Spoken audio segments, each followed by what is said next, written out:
ಎರಡು ಮದುವೆಯಾದ್ರೂ ಮತ್ತೊಬ್ಬಳ ಜೊತೆ ಎಂಗೇಜ್ಮೆಂಟ್. ಮೊದಲ ಪತ್ನಿಯಿಂದ ಪತಿಗೆ ಬಿತ್ತು ಸಖತ್ ಕೂಸ. ಅಂದ್ರೆ ಈ ವ್ಯಕ್ತಿಗೆ ಆಲ್ರೆಡಿ ಎರಡು ಮದುವೆ ಆಗಿದೆ. ಎರಡು ಮದುವೆ ಆದ್ರೂ ಕೂಡ ಮತ್ತೊಬ್ಬಳ ಜೊತೆ ಎಂಗೇಜ್ಮೆಂಟ್ ಮಾಡೋಕ್ ಮುಂದಾಗ್ತಾನೆ. ಆ ವಿಚಾರ ಮೊದಲ ಪತ್ನಿಗೆ ಗೊತ್ತಾಗತ್ತೆ. ಸ್ಪಾಟಿಗೆ ಬಂದು ಸರಿಯಾಗಿ ಗೂಸ ಕೊಟ್ಟಿದ್ದಾಳೆ ಪತ್ನಿ. ಆನೇಕಲ್ ತಾಲೂಕಿನ ಜಿಗಣಿಯಲ್ಲಿ ನಡೆದಿರುವಂತಹ ಘಟನೆ ಇದು. ಪಂಕಜ ಎಂಬಾಕೆ ಜೊತೆ ರವಿ ಮೊದಲ ವಿವಾಹ ಆಗಿರ್ತಾನೆ. ಪತ್ನಿ ಗರ್ಭಿಣಿಯಾಗಿದ್ದಾಗ ಮತ್ತೊಂದು ಎಂಗೇಜ್ಮೆಂಟ್ ಮಾಡೋಕ್ ಮುಂದಾಗ್ತಾನೆ. ಎಂಗೇಜ್ಮೆಂಟ್ ಬಗ್ಗೆ ಹುಡುಗಿ ಮನೆಗೆ ಮೊದಲ ಪತ್ನಿ ತಿಳಿಸಿರ್ತಾಳೆ. ಈ ವೇಳೆ ರವಿಗೆ ಬಂದು ಥಳಿಸಿದ್ದಾರೆ ಯುವತಿಯ ಕುಟುಂಬಸ್ಥರು. ಮೊದಲ ಪತ್ನಿ ಹೆರಿಗೆಗೆ ಹೋದಾಗ ಮತ್ತೊಂದು ಮದುವೆ ಆಗಿದ್ದಂತೆ. 2025 ಡಿಸೆಂಬರ್ನಲ್ಲಿ ಮತ್ತೊಬ್ಬ ಯುವತಿ ಜೊತೆ ಮದುವೆ ಆಗಿರ್ತಾನೆ. ಅಂದ್ರೆ ಇಲ್ಲಿ ಮೊದಲ ಹೆಂಡತಿ ಗರ್ಭಿಣಿ ಆಗಿರುವಂತಹ ಸಂದರ್ಭದಲ್ಲಿ ಇನ್ನೊಬ್ಬಳನ್ನ ಮದುವೆ ಆಗ್ತಾನೆ.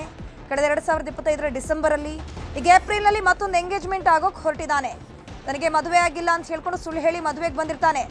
ಮೊದಲ ಪತ್ನಿ ಮತ್ತು ಕುಟುಂಬಸ್ಥರು ಆನ್ ಸ್ಪಾಟ್ಗೆ ಬಂದ್ಬಿಟ್ಟು ಸರಿಯಾಗಿ ಗೂಸ ಕೊಟ್ಟಿದ್ದಾರೆ. ನನಗೆ ಇದುವರೆಗೂ ಮದುವೆ ಆಗಿಲ್ಲ ಅಂತ ಹೇಳ್ಕೊಂಡು ಸುಳ್ಳು ಹೇಳಿ ಈ ಎರಡನೇ ಮದುವೆ ಮಾಡ್ಕೊಂಡಿದ್ದಾನೆ. ಈಗ ಮೂರನೇ ಎಂಗೇಜ್ಮೆಂಟ್ ಕೂಡ ಅದೇ ರೀತಿ ಮಾಡ್ಕೊಂಡಿರೋದು. ಎರಡನೇ ಮದುವೆ ವಿಚಾರ ತಿಳಿದು ರವಿ ಮನೆಗೆ ಮೊದಲ ಪತ್ನಿ ಹೋಗಿರ್ತಾರೆ. ಮೊದಲ ಪತ್ನಿ ಮತ್ತು ಕುಟುಂಬಸ್ಥರು ರವಿಗೆ ಹಿಗ್ಗಾಮುಗ್ಗ ಗೂಸ ಕೊಟ್ಟಿದ್ದಾರೆ. ರವಿ ವಂಚನೆ ಬಗ್ಗೆ ಜಿಗಣಿ ಪೊಲೀಸ್ ಠಾಣೆಯಲ್ಲಿ ದೂರು ಕೂಡ ದಾಖಲಾಗಿದೆ. ಕಂಡ ಹೆಣ್ಮಕ್ಕಳ ದೇಹದ ಬಗ್ಗೆ ಪತ್ನಿಯ ಬಳಿ ವರ್ಣನೆ ಮಾಡ್ತಿದ್ದಂತೆ ಈ ಪತಿ ರವಿ. ಇದರಿಂದ ಬೇಸತ್ತಿದ್ದಂತಹ ಮೊದಲನೇ ಪತ್ನಿ ಪಂಕಜ ಕುಟುಂಬಸ್ಥರಿಗೆ ವಿಚಾರವನ್ನ ತಿಳಿಸಿದ್ದಾಳೆ. ಜಾಸ್ತಿ ಹುಡುಗಿರ್ ಶೋಕಿ ಜಾಸ್ತಿ ಸರ್. ಅವನು ನನ್ನ ಸ್ವಂತ ಅತ್ತೆ ಮಗನೇ, ಅಂದರೆ ನಮ್ಮ ಅಮ್ಮನ ಅಣ್ಣನ ಮಗನೇ ಆಗಿರೋದ್ರಿಂದ ನಾನು ಲವ್ ಮಾಡಿ ಅವನು ಮ್ಯಾರೇಜ್ ಮಾಡ್ಕೊಂಡ. ಈಗ ಅವನಿಗೆ ಏನು ಪ್ರಾಬ್ಲಮ್ಮು ಅಂದರೆ ಇವಾಗ ಅವನಿಗೆ ದುಡ್ಡು ಬೇಕಂತೆ ಸರ್, ನನ್ನ ಕಡೆಯಿಂದ ದುಡ್ಡು ಬೇಕಂತೆ. ಸೈಟು ಮನೆ ಹೊಲ ಎಲ್ಲ ಕೊಟ್ಟರೆ ಅವನು ನನ್ನ ಜೊತೆ ಜೀವನ ಮಾಡ್ತಾನಂತೆ. ಇಲ್ಲದೇ ಇದ್ದರೆ ಅವ್ನು ಜೀವನ ಮಾಡಲ್ವಂತೆ. ಅದಕ್ಕಾಗಿ ಅವ್ನು ನನಗೆ ಡೈಲಿ ಹೊಡೆಯೋದು ಬಡಿಯೋದು ಹಿಂಸೆ ಕೊಡೋದು ಎಲ್ಲ ಮಾಡೋದು. ವರದಕ್ಷಿಣೆ ಕಿರುಕುಳ ಸರ್. ಶಿವಮೊಗ್ಗದಲ್ಲಿ ಹೋಗಿ ಎಂಗೇಜ್ಮೆಂಟ್ ಮಾಡ್ಕೊಂಡು ಬಂದಿದ್ದಾನೆ. ಹಿಂಗೆ ಒಂದಿನ ಏಕಾಏಕಿ ಬಂದರು ಅವರು ಹುಡುಗಿ ಮನೆಯವರು, ನೀನು ಹಿಂಗೆ 8 ದಿನ ಪ್ರೆಗ್ನೆಂಟ್ ಇಟ್ಕೊಂಡು ನೀನು ಮದುವೆ ಮಾಡಿಕೊಂಡು ಬಂದು ನನ್ನ ಹತ್ರ ಹೆಂಗೋ ಬಂದೆ ನಮ್ಮ ಮನೆಗೆ ಅಂತ ಹೇಳಿ ಚೆನ್ನಾಗಿ ಹೊಡೆದ್ಬಿಟ್ರು ಸರ್. ಅವನಿಗೆ ಚೆನ್ನಾಗಿ ಹೊಡೆದ್ಮೇಲೆ ಏನು ಮಾಡ್ದ, ರಾತ್ರಿನೇ ಕದ್ದುಬಿಟ್ಟು ಓಡೋಗ್ಬಿಟ್ಟು. ಅವ್ರು ಬಂದಿದ್ದಾರೆ, ನನ್ನ ಹೊಡೆದಿದ್ದಾರೆ, ಅದಕ್ಕೆ ನೀನೇ ಕಾರಣ ಅಂತ ಹೊಡೆಯೋದು ಸರ್. ಬಸ್ರಿ ಹೆಂಗಸು ಸರ್, ಹೊಟ್ಟೆ ಮೇಲೆ ಕಾಲಿಡ್ತಾನೆ, ಕುತ್ತಿಗೆ ಮೇಲೆ ಕಾಲಿಡ್ತಾನೆ ಸರ್. ಅವನು ಹೊಡೆದು ಪಕ್ಕದ ಮನೆಯವರೆಲ್ಲ ಬಂದು ಬಿಡಿಸೋರು ಸರ್. ನನಗೆ ಈಗ ಬಿಟ್ಟು ಹೊಡೋಗ್ಬಿಟ್ಟ ಸರ್. ಅವನು ನನಗೆ ನನ್ನ ಗಂಡ ಬೇಕು ಸರ್, ನನ್ನ ಗಂಡನ ಜೊತೆ ನಾನು ಬಾಳ್ಬೇಕು ಸರ್, ಅಷ್ಟೇ ಸರ್. ನಾನು ಶಿಕ್ಷೆ ಆಗಲೇಬೇಕು ಸರ್, ಕಾನೂನು ಪ್ರಕಾರ ಅವ್ನಿಗೆ ಶಿಕ್ಷೆ ಆಗಲೇಬೇಕು. ಅವ್ನ ಕೆಲಸ ಹೋಗ್ಬೇಕು ಸರ್. ನನಗೆ ಮೇನ್ ಆಗಿ ಅವ್ನ ಕೆಲಸ ಹೋಗ್ಬೇಕು. ಅವ್ನ ಕೆಲಸ ಇರೋದ್ರಿಂದನೇ ಸರ್ ಇಷ್ಟೊಂದೆಲ್ಲ ಉಬ್ಬಿರೋದು. ಅವನು ಇಷ್ಟೊಂದು ಹುಡುಗಿರ್ನ ಬಟ್ಟೆ ಬದಲಾಯಿಸ್ತಾನೆ ಸರ್ ಹುಡುಗಿರ್ನ. ಇದ್ರ ಬಗ್ಗೆ ಹೆಚ್ಚಿನ ಮಾಹಿತಿ ನೀಡ್ತಾ ಹೋಗ್ತಾರೆ ನಮ್ಮ ಪ್ರತಿನಿಧಿ ಚಂದ್ರಪ್ಪ. ದೂರವಾಣಿ ಸಂಪರ್ಕದಲ್ಲಿ ಜಾಯಿನ್ ಆಗಿದ್ರೆ. ಚಂದ್ರಪ್ಪ, ಈ ವೃತ್ತಿಯಲ್ಲಿ ಈ ವ್ಯಕ್ತಿ ಏನ್ ಕೆಲಸ ಮಾಡ್ತಾ ಇದ್ದ, ಮತ್ತೆ ಮೊದಲನೇ ಮದುವೆ ಆಗಿದೆಯಲ್ಲ, ಎರಡನೇ ಮದುವೆ ಮತ್ತೆ ಇನ್ನೊಂದು ಎಂಗೇಜ್ಮೆಂಟ್ ಮಾಡಿದಾನಲ್ವಾ, ಯಾವ ರೀತಿ ಪುಸಲಾಯಿಸ್ತಾ ಇದ್ದ ಹುಡುಗಿರ್ನ ಅಂತ? ಧನುಷ್, ಈತ ವೃತ್ತಿಯಲ್ಲಿ ಸಾಫ್ಟ್ವೇರ್ ಇಂಜಿನಿಯರ್. ಈತ ಚಿಕ್ಕನಾಯಕನಹಳ್ಳಿ ಮೂಲದ ರವಿ ಅಂತ ಹೇಳಿ ಈತ ಜಿಗಣಿಯ HCL ಕಂಪನಿಯಲ್ಲಿ ಸಾಫ್ಟ್ವೇರ್ ಇಂಜಿನಿಯರ್ ಕೆಲಸ ಮಾಡ್ತಾ ಇದ್ದ. ಆದ್ರೆ ಈತ 2024 ಮೊದಲ ಬಾರಿಗೆ ಪಂಕಜನ ಜನವರಿಯಲ್ಲಿ ಪಂಕಜನ ಮದುವೆ ಆಗ್ತಾನೆ, ನನ್ನ ಸಾಫ್ಟ್ವೇರ್ ಇಂಜಿನಿಯರ್ ಅಂತ ಹೇಳಿ. ಅದಾದ ಬಳಿಕ ಆಕೆಗೆ ವರದಕ್ಷಿಣೆ ಕಿರುಕುಳ ಕೊಡ್ತಾನೆ, ಟಾರ್ಚರ್ ಕೊಡ್ತಾನೆ, ಆಕೆ ಬಿಟ್ಟು ಹೋಗ್ಬೇಕು ಅನ್ನೋ ರೀತಿಯಲ್ಲಿ ಮಾಡ್ತಾನೆ. ಆದ್ರೂ ಕೂಡ ಆಕೆ ಗರ್ಭಿಣಿ ಆದ್ಮೇಲೆ ಆಕೆಯನ್ನ ಏನು ಆಸ್ಪತ್ರೆಗೆ ಸೇರಿಸಿ ಈತ ಅಲ್ಲಿಂದ ಎಸ್ಕೇಪ್ ಆಗ್ತಾನೆ. ಎಸ್ಕೇಪ್ ಆದ ಬಳಿಕ ಕೇವಲ 3 ತಿಂಗಳಲ್ಲಿ ನಾನು ಮದುವೆ ಆಗ್ಲಿಲ್ಲ ಅಂತ ಹೇಳಿ ತನ್ನ ಕುಟುಂಬದವ್ರ ಜೊತೆ ಹೋಗಿ ಬೇರೊಂದ್ ಕಡೆ ಎಂಗೇಜ್ಮೆಂಟ್ ಅನ್ನ ಮಾಡ್ಕೊಂಡಿರ್ತಾನೆ. ಈ ವಿಚಾರ ಗೊತ್ತದಂತ ಪತ್ನಿ ಪಂಕಜರವರು ಎಂಗೇಜ್ಮೆಂಟ್ ಆದಂತ ಯುವತಿ ಪೋಷಕರಿಗೆ ಮಾಹಿತಿಯನ್ನ ಕೊಡ್ತಾರೆ. ಅವರು ರವಿಗೆ ಅವರ ಮನೆಗೆ ನುಗ್ಗಿ ಆತನಿಗೆ ಧರ್ಮದೇಟನ್ನ ಕೊಡ್ತಾರೆ. ಅದಾದ ಬಳಿಕ ಕೂಡ ಆತ ಬುದ್ಧಿ ಕಲಿಯೋದಿಲ್ಲ. ಅದಾದ ಬಳಿಕ ಕೂಡ ಆ ಎಂಗೇಜ್ಮೆಂಟ್ ಮುರಿದು ಬಿದ್ದ ಮೇಲೆ ಮತ್ತೊಂದು ಕೇವಲ 3-4 ತಿಂಗಳಲ್ಲೇ ಮತ್ತೊಂದು ಏನು ಮಂಡ್ಯ ಮೂಲದ ಒಬ್ಬ ಯುವತಿಯನ್ನ ಮದುವೆನೇ ಆಗ್ಬಿಡ್ತಾನೆ. ನನಗೆ ಮದುವೆ ಆಗ್ಲಿಲ್ಲ, ನಾನು ಸಾಫ್ಟ್ವೇರ್ ಇಂಜಿನಿಯರ್, ನನಗೆ ಲಕ್ಷ ಹಣ ಬರ್ತದೆ.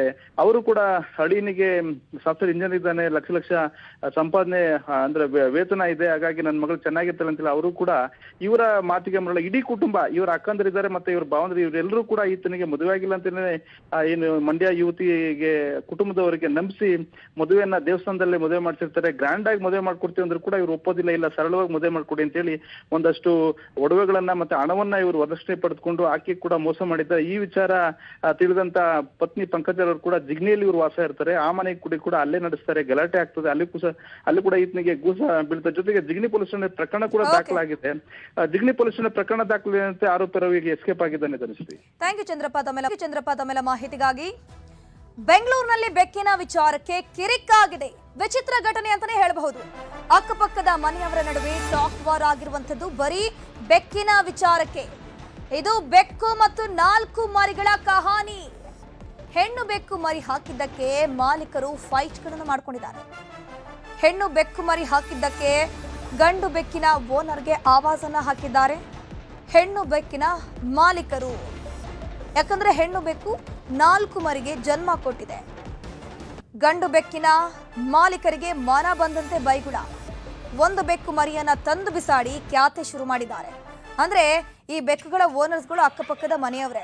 ಆ ಪಕ್ಕದ ಮನೆಯಲ್ಲಿ ಗಂಡು ಬೆಕ್ಕಿರುತ್ತೆ, ಈ ಪಕ್ಕದ ಮನೆಯಲ್ಲಿ ಹೆಣ್ಣು ಬೆಕ್ಕಿರುತ್ತೆ. ಸೊ ಹೆಣ್ಣು ಬೆಕ್ಕು ಮರಿ ಹಾಕಿದನ್ನುವಂಥ ವಿಚಾರವನ್ನು ಮುಂದಿಟ್ಕೊಂಡು ಈ ಹೆಣ್ಣು ಬೆಕ್ಕಿನ ಮನೆಯ ಮಾಲೀಕರು ಏನಿದ್ದಾರೆ ಗಂಡು ಬೆಕ್ಕಿನ ಮನೆಯ ಮಾಲೀಕರ ಬಳಿ ಬಂದು ಮನೆಗೆ ಬಂದು ಗಲಾಟೆಯನ್ನ ಮಾಡಿದ್ದಾರೆ. ಬೆಕ್ಕು ಮರಿಯನ್ನ ಬಿಸಾಡಿ ಕ್ಯಾತೆ ತೆಗೆದಿದ್ದಾರೆ. ಬೆಕ್ಕುಗಳ ಓನರ್ ಜಗಳಕ್ಕೆ ಬೀದಿ ಪಾಲಾಗಿದೆ ಆ ಮರಿಗಳು. ಜಗಳ ಬಿಡಿಸೋಕೆ ಬಂದಿದ್ದಾರೆ ಶೇಷಾದ್ರಿಪುರಂ ಪೊಲೀಸರು. ಇಬ್ಬರನ್ನು ಕೂಡ ಸಮಾಧಾನ ಮಾಡುವಂತ ಕೆಲಸವನ್ನು ಕೂಡ ಮಾಡಿದ್ದಾರೆ.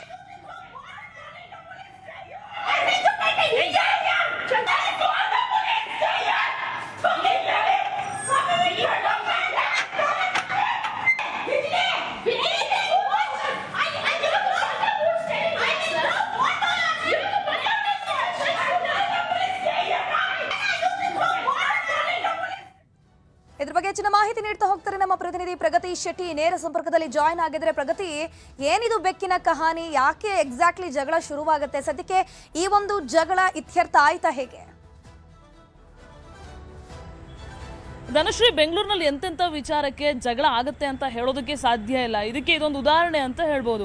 ಬೆಕ್ಕಿನ ವಿಚಾರಕ್ಕೆ ರಸ್ತೆಯಲ್ಲಿ ನಿಂತು ಬೀದಿಯಲ್ಲಿ ನಿಂತ್ಕೊಂಡು ಅಕ್ಕಪಕ್ಕದ ಮನೆಯವರು ಜಗಳ ಆಡಿರುವಂತಹ ಘಟನೆ ಬೆಂಗಳೂರಿನ ಶೇಷಾದ್ರಿಪುರದಲ್ಲಿ ನಡೆದಿರುವಂಥದ್ದು. ಕಳೆದ 2 ದಿನಗಳ ಹಿಂದೆ ನಡೆದಿರುವಂತಹ ಘಟನೆ ಇದು. ಶೇಷಾದ್ರಿಪುರ ಪೊಲೀಸ್ ಠಾಣಾ ವ್ಯಾಪ್ತಿಯಲ್ಲಿ ನಡೆದಿರೋ ಘಟನೆ. ಗಂಡು ಬೆಕ್ಕು ಮತ್ತು ಹೆಣ್ಣು ಬೆಕ್ಕು ಪ್ರಕೃತಿ ಸಹಜವಾಗಿ ಅವರು ಮಿಲನ ಪ್ರಕ್ರಿಯೆ ಆದರೆ ಅದಕ್ಕೆ ಅಕ್ಕಪಕ್ಕದ ಮನೆಯವರು ಬಡದಾಡ್ಕೊಂಡಿದ್ದಾರೆ. ಅಂದರೆ ಈ ಹೆಣ್ಣು ಬೆಕ್ಕಿನ ಓನರು ಮನೆಗೆ ಬಂದು ನೋಡಿದಾಗ ಆ ಹೆಣ್ಣು ಬೆಕ್ಕು 4 ಮರಿಗಳಿಗೆ ಜನ್ಮ ಹಾಕಿರುತ್ತೆ. ಅದನ್ನು ನೋಡಿ ಅವರಿಗೆ ಶಾಕ್ ಆಗುತ್ತೆ, ಜೊತೆಗೆ ಸಿಟ್ಟು ಬರುತ್ತೆ, ಆಕ್ರೋಶ ಬರುತ್ತೆ. ಈ ಮರಿಗಳನ್ನ ನಾನು ಹೆಂಗೆ ಸಾಕೋದು, ಹಂಗೆ ಹಿಂಗೆ ಅಂತೆಲ್ಲ ಅವರಿಗೆ ಆಕ್ರೋಶ ಆಗಿ ಎದುರುಗಡೆ ಮನೆಯಲ್ಲಿ ಇರುವಂತಹ ಗಂಡು ಬೆಕ್ಕಿನ ಓನರ್ ಹತ್ರ ಹೋಗಿ ಜಗಳ ಮಾಡೋದಕ್ಕೆ ಶುರು ಮಾಡ್ತಾರೆ. ಆ ಬೆಕ್ಕಿನ ಓನರ್ ಆದರೂ ಏನು ಮಾಡೋದಕ್ಕಾಗತ್ತೆ? ಅವ್ರ ಹತ್ರ ಹೋಗಿ ಕಿರಿಕ್ ಮಾಡಿದ್ರೆ ಆ ಬೆಕ್ಕು ಬರುವಂತಹ ಅಂದರೆ ಆ ಗಂಡು ಬೆಕ್ಕು ಹೆಣ್ಣು ಬೆಕ್ಕಿನ ಮನೆಗೆ ಹೆಂಗೆ ಬರುತ್ತೆ ಆ ಎಲ್ಲ ರೀತಿಯ ಮೊಬೈಲ್ ವಿಡಿಯೋವನ್ನು ಕೂಡ ಮಾಡ್ಕೊಂಡಿದ್ರು. ಸೊ ಈ ವಿಚಾರಕ್ಕೆ ಸಂಬಂಧಪಟ್ಟ ಹಾಗೆ ಆರಂಭದಲ್ಲಿ ಕಿರಿಕ್ ಆಗುತ್ತೆ. ಈ ಕಿರಿಕು ವಾಕ್ ಸಮರ ದೊಡ್ಡ ಮಟ್ಟದಲ್ಲಿ ಆಗುತ್ತೆ, ರಸ್ತೆಯಲ್ಲಿ ಜಗಳ ಆಗುತ್ತೆ. ಆಮೇಲೆ ಅವರು 112ಗೆ ಕರೆ ಮಾಡ್ತಾರೆ. ಆಗ ಹೊಯ್ಸಳ ಸ್ಥಳಕ್ಕೆ ಹೋಗ್ತಾರೆ. ಸ್ಥಳಕ್ಕೆ ಹೋಗಿ ಇವರು ಸಾಧ್ಯವಾದಷ್ಟು ಅವರಿಗೆ ಏನೋ ಸಾಂತ್ವನ ಹೇಳುವಂತಹ ಕೆಲಸ ಮಾಡ್ತಾರೆ, ಸಮಾಧಾನ ಮಾಡುವಂತಹ ಕೆಲಸ ಮಾಡ್ತಾರೆ. ಇಬ್ರು ಕೇಳುವಂತಹ ಮನಸ್ಥಿತಿಯಲ್ಲಿ ಇರೋದಿಲ್ಲ. ಅದರಲ್ಲೂ ಕೂಡ ಹೆಣ್ಣು ಬೆಕ್ಕಿನ ಓನರ್ ಸಿಕ್ಕಾಪಟ್ಟೆ ಜಗಳ ತೆಗಿತಾ ಇರ್ತಾರೆ. ಸೊ ಈ ವಿಚಾರಕ್ಕೆ ಸಂಬಂಧಪಟ್ಟ ಹಾಗೆ ಅವರಿಗೆ ಸಮಾಧಾನ ಮಾಡ್ತಾರೆ. ಕೊನೆಗೆ ಇವರ ಸಮಾಧಾನ ಮಾಡುವಿಕೆ ಅನ್ನೋದು ಯಶಸ್ವಿ ಆಗುತ್ತೆ. ಸದ್ಯಕ್ಕೆ ಅವ್ರ ಪಾಡಿಗೆ ಅವರು, ಇವ್ರ ಪಾಡಿಗೆ ಇವರು, 2 ಬೆಕ್ಕಿನ ಮನೆಯವರು ಈಗ ಇರುವಂತದ್ದು. ಆದ್ರೆ ಮತ್ತೆ ಯಾವಾಗ ಈ ಜಗಳ ಶುರುವಾಗುತ್ತೋ ಅನ್ನೋದು ಗೊತ್ತಿಲ್ಲ ಧನುಶ್ರೀ. ಥ್ಯಾಂಕ್ ಯು ಪ್ರಗತಿ ಶೆಟ್ಟಿ. ಹೆಂಡತಿಗೆ ಬೊಗಳಿದ್ದಕ್ಕೆ ಸಾಕು ನಾಯಿ ಮೇಲೆ ಹಲ್ಲೆ ನಡೆಸಲಾಗಿದೆ. ನಾಯಿಯ ಮೇಲೆ ನೆರೆ ಮನೆಯ ವ್ಯಕ್ತಿ ಹಲ್ಲೆ ನಡೆಸಿದ್ದಾನೆ. ನಾಯಿಗಳು ಬೊಗಳುವಂಥದ್ದು ಸಹಜ. ಅದರಲ್ಲೂ ಯಾರಾದರೂ ಅಪರಿಚಿತರು ಅಕ್ಕಪಕ್ಕ ಹೋಗ್ತಿದ್ದಾರೆ ಅಂತಂದ್ರೆ ಸರ್ವೇ ಸಾಮಾನ್ಯ ನಾಯಿ ಬೊಗಳೋದು. ಬಟ್ ನನ್ನ ಹೆಂಡತಿ ಮೇಲೆ ಬೊಗಳಿದೆ ಅಂತ ಹೇಳ್ಕೊಂಡು ಸಾಕು ನಾಯಿ ಮೇಲೆ ವ್ಯಕ್ತಿಯೊಬ್ಬ ಹಲ್ಲೆ ಮಾಡಿದ್ದಾನೆ. ಬೆಂಗಳೂರಿನ ಅವರೇಹಳ್ಳಿಯಲ್ಲಿ ಘಟನೆ ನಡೆದಿರೋದು. ಅಂಜಿನಪ್ಪ ಅನ್ನೋರಿಗೆ ಸೇರಿದಂತಹ ಸಾಕು ನಾಯಿ ಇದು. ಸ್ಕೂಬಿ ಅನ್ನುವಂಥ ಹೆಸರಿನ ಸಾಕು ನಾಯಿ. ಅಂಜಿನಪ್ಪ ಪಕ್ಕದ ಮನೆಯಲ್ಲಿ ವಾಸವಿದ್ದ ಗೋಪಿ ಕುಟುಂಬ. ಗೋಪಿ ಪತ್ನಿ ಮನೆಗೆ ಹೋಗ್ತಿರುವಂತಹ ಸಂದರ್ಭದಲ್ಲಿ ಆ ಸಾಕು ನಾಯಿ ಏನಿದೆ ಬೊಗಳಿದೆ. ಸೊ ಇದರಿಂದ ಕೋಪಗೊಂಡಂತಹ ಗೋಪಿ ಏನಿದ್ದಾನೆ ನಾಯಿಗೆ ದೊಣ್ಣೆಯಿಂದ ಮನಸ್ಸು ಇಚ್ಛೆ ಥಳಿಸಿದ್ದಾನೆ. ಸ್ಕ್ರೀನಲ್ಲಿ ನೋಡ್ತಾ ಇದ್ದೀರಾ. ಮನುಷ್ಯತ್ವವನ್ನೇ ಮರೆತು ರಾಕ್ಷಸಿ ಕೃತ್ಯವನ್ನ ಈ ಗೋಪಿ ಮಾಡಿದ್ದಾನೆ. ನಾಯಿ ಮೇಲೆ ಹಲ್ಲೆ ಮಾಡಿದ ದೃಶ್ಯ ಸಿಸಿಟಿವಿಯಲ್ಲಿ ಸೆರೆಯಾಗಿದೆ. ಮಾದನಾಯಕನಹಳ್ಳಿ ಠಾಣೆಯಲ್ಲಿ ಈ ಕುರಿತಂತೆ ಪ್ರಕರಣ ದಾಖಲಾಗಿದೆ. ವಿಡಿಯೋ ವೈರಲ್ ಬೆನ್ನಲ್ಲೇ ಕ್ರಮಕ್ಕೆ ಶ್ವಾನ ಪ್ರಿಯರು ಕೂಡ ಒತ್ತಾಯವನ್ನ ಮಾಡ್ತಾ ಇದ್ದಾರೆ. ಜಸ್ಟ್ ಹೆಂಡತಿಗೆ ಆ ಸಾಕು ನಾಯಿ ಬೊಗಳ್ತು ಅನ್ನುವಂಥ ಒಂದು ಕಾರಣಕ್ಕೆ ಈ ಹಲ್ಲೆ ಆಗಿರೋದು. ಇದ್ರ ಬಗ್ಗೆ ಹೆಚ್ಚಿನ ಮಾಹಿತಿ ನೀಡ್ತಾ ಹೋಗ್ತಾರೆ ನಮ್ಮ ಪ್ರತಿನಿಧಿ ಪ್ರಗತಿ. ಈಗ ಸಾಕು ನಾಯಿ ಇರ್ಬೋದು, ಬೀದಿ ನಾಯಿಗಳು, ಯಾರೇ ಒಬ್ರು ಹೋಗ್ತಾ ಇದ್ರೆ ಬೊಗಳುವಂಥದ್ದು ಸಹಜ ಬುದ್ಧಿ. ಸೊ ಈತನಿಗೆ ಆ ನಾಯಿ ಮೇಲೆ, ಆತನ ನಾಯಿಯ ಓನರ್ ಮೇಲೆ ಏನಾದರೂ ಗ್ರಜ್ಜಿತ್ತು, ಅದಕ್ಕಾಗಿ ಈ ರೀತಿ ಹಲ್ಲೆ ಮಾಡೋದನ್ನ ಹೇಗೆ? ಧನುಶ್ರೀ, ಆ ನಾಯಿ ಪದೇ ಪದೇ ಈತನ ಹೆಂಡತಿಗೆ ಬೊಗಳ್ತಾ ಇತ್ತಂತೆ. ಆಕೆ ಓಡಾಡ್ತಾ ಇರುವಾಗೆಲ್ಲ ಆ ನಾಯಿ ಬೊಗಳ್ತಾ ಇರತ್ತೆ. ಅದನ್ನ ಕಂಡು ಆತನಿಗೆ ಸಿಟ್ಟು ಬಂದು ಮನೆಯವರೆಲ್ಲ ಒಳಗಡೆ ಇದ್ದಾಗ ನಾಯಿಯನ್ನ ಕಟ್ಟಿ ಹಾಕಿದ್ದ ಸಂದರ್ಭದಲ್ಲಿ ದೊಣ್ಣೆ ತಗೊಂಡು ಬಂದು ಆ ನಾಯಿ ಮೇಲೆ ಹಲ್ಲೆ ಮಾಡ್ತಾನೆ. ಬಹಳ ಪ್ರೀತಿಯಿಂದ ಸಾಕಿದ್ದಂತಹ ಸಾಕು ನಾಯಿ ಅದು. ಅಂದ್ರೆ ಏಪ್ರಿಲ್ 9ರ ರಾತ್ರಿ 8:30 ಈ ಒಂದು ಘಟನೆ ನಡೆದಿರುವಂತದ್ದು. ಸ್ಕೂಬಿ ಅಂತ ಅದರ ಹೆಸರು. ಅದನ್ನ ಬಹಳ ಪ್ರೀತಿಯಿಂದ ಸಾಕಿರ್ತಾರೆ. ಮನೆಯವರಿಗೆಲ್ಲ ರಕ್ಷಣೆ ಕೊಡ್ತಾ ಇರತ್ತೆ. ಬಹಳ ಕ್ಯೂಟ್ ಆಗಿ ಇದೆ ಕೂಡ ನೋಡೋದಕ್ಕೆ. ಈತನ ಹೆಂಡತಿಗೆ ಆ ನಾಯಿ ಬೊಗಳ್ತು ಅಂತ ಹೇಳ್ಬಿಟ್ಟು ಹಲ್ಲೆ ಮಾಡಿರೋದು ಎಷ್ಟು ಸರಿ ಅಂತ ಈಗ ಪ್ರಶ್ನೆ ಎದ್ದಿದೆ. ಜೊತೆಗೆ ಘಟನೆಗೆ ಸಂಬಂಧಪಟ್ಟ ಹಾಗೆ ಸಿಸಿಟಿವಿ ವಿಡಿಯೋ ಕೂಡ ಸಿಕ್ಕಾಪಟ್ಟೆ ಸದ್ದು ಮಾಡಿತ್ತು. ಅದಾದ ಬೆನ್ನಲ್ಲೇ ಈಗ ಮಾದನಾಯಕನಹಳ್ಳಿ ಪೊಲೀಸ್ ಠಾಣೆಯಲ್ಲಿ ಪ್ರಕರಣ ದಾಖಲಾಗಿ ಈಗ ಆರೋಪಿಯ ವಿರುದ್ಧ ಕ್ರಮಕ್ಕೆ ಕೂಡ ಮುಂದಾಗಿದ್ದಾರೆ. ಜೊತೆಗೆ ಪ್ರಾಣಿ ಪ್ರಿಯರು ಕೂಡ ಈತನ ವಿರುದ್ಧ ಕ್ರಮವನ್ನ ಕೈಗೊಳ್ಳಬೇಕು ಅನ್ನುವಂತ ಒತ್ತಾಯ ಈಗ ಕೇಳಿ ಬಂದಿರುವಂತದ್ದು. Dhanushree, thank you Pragadeesh Shetty. ಹರಿಹರದ ಪಂಚಮಸಾಲಿ ಮಠದ ವಿರುದ್ಧ ಪ್ರತಿಭಟನೆಯನ್ನ ಮಾಡಲಾಗಿದೆ. ಮಠದ ಖರ್ಚು ವೆಚ್ಚ ಲೆಕ್ಕ ಕೊಡಿ ಅಂತ ಹೇಳಿಕೊಂಡು ಚಳುವಳಿಯನ್ನ ಆರಂಭಿಸಿದ್ದಾರೆ. ಪಂಚಮಸಾಲಿ ಮುಖಂಡರು ಒಂದು ಪ್ರತಿಭಟನೆ ಮಾಡ್ತಾ ಇರುವಂಥದ್ದು. ಲೆಕ್ಕಾಚಾರಗಳ ಪುಸ್ತಕವನ್ನು ನಮಗೂ ಕೊಡಿ. ಸದ್ಯಕ್ಕೆ ಪಂಚಮಸಾಲಿ ಮುಖಂಡರನ್ನ ಪೊಲೀಸರು ವಶಕ್ಕೆ ಪಡ್ಕೊಂಡಿದ್ದಾರೆ.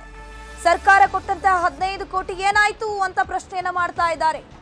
ಮಠದ ದೇಣಿಗೆ ಹಣ ಏನಾಯ್ತು, ಇದೆಲ್ಲದರ ಬಗ್ಗೆ ನಮಗೆ ಲೆಕ್ಕ ಕೊಡಿ ಅಂತ ಹೇಳ್ಕೊಂಡು ಚಳುವಳಿಯನ್ನ ಆರಂಭಿಸಿದ್ದಾರೆ. ವಚನಾನಂದ ಶ್ರೀ ವಿರುದ್ಧ ಜೋರಾಗಿದೆ ಪ್ರತಿಭಟನೆ. ನಿಷೇಧಾಜ್ಞೆ ಜಾರಿ ಇದ್ದ ಕಾರಣ ಪ್ರತಿಭಟನಾಕಾರರನ್ನ ಪೊಲೀಸರು ವಶಕ್ಕೆ ಪಡ್ಕೊಂಡಿದ್ದಾರೆ. ಮಾಜಿ ಶಾಸಕ ಶಿವಶಂಕರ್, ಅರುಣ್ ಪೂಜಾರ್, ಪಂಚಮಸಾಲಿ ಯುವ ಮುಖಂಡ ಅಜಯ್ ಕುಮಾರ್ ಸೇರಿದಂತೆ 50ಕ್ಕೂ ಅಧಿಕ ಜನ ವಶಕ್ಕೆ ಪಡ್ಕೊಳ್ಳಲಾಗಿದೆ. ಈ ವೇಳೆ ಓರ್ವ ಪಂಚಮಸಾಲಿ ಸಮಾಜದ ಮುಖಂಡ ಅಸ್ವಸ್ಥ ಕೂಡ ಆಗಿದ್ದಾರೆ.